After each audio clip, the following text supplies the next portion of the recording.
বাংলা ইন্ডাস্ট্রিতে সাম্প্রতিককালে প্রভূত জনপ্রিয় হয়ে উঠেছিলেন গায়ক তথা সুরকার রথিজিৎ ভট্টাচার্য। জি বাংলার সারেগামাপার মাধ্যমে বাংলার ঘরে ঘরে জনপ্রিয় হয়েছেন গায়ক। খাদান ছবিতে কিশোরী গানের মাধ্যমে আরও বেশি পরিচিতি লাভ করেছেন।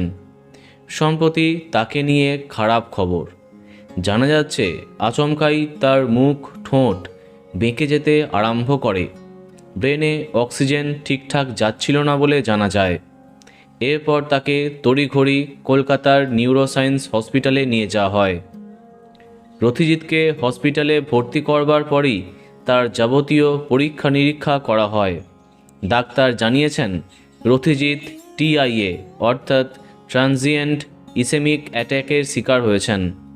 অনেক সময় টিআইএকে মিনি স্ট্রোক বলা হয়, কারণ এখানে স্ট্রোকের মতো উপসর্গ দেখা যায়।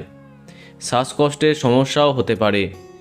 এমন উপসর্গ দেখা দিলে তড়িঘড়ি হসপিটালে ভর্তি করতে হয়। গায়ক রথিজিতের এমন খবরে সামাজিক মাধ্যমে তাকে নিয়ে দুশ্চিন্তার কালো মেঘ জমে দর্শকের মধ্যে। তারই কঠিন সময়ে সবসময় পাশে পেয়েছেন তার স্ত্রীকে। তড়িঘড়ি চিকিৎসা আরম্ভ হয়ে যাওয়াতে আস্তে আস্তে সুস্থ হয়ে উঠছেন রথিজিৎ ভট্টাচার্য, তেমনই জানা যাচ্ছে। আমরা আশা করব আপনি তাড়াতাড়ি ভালো হয়ে উঠুন, আবার কাজে ফিরে আসুন। বন্ধুরা, ভিডিওটি এইটুকুই। বাংলা বিনোদনের অন্যান্য খবর পেতে সাবস্ক্রাইব কারেন্ট পজ। ধন্যবাদ।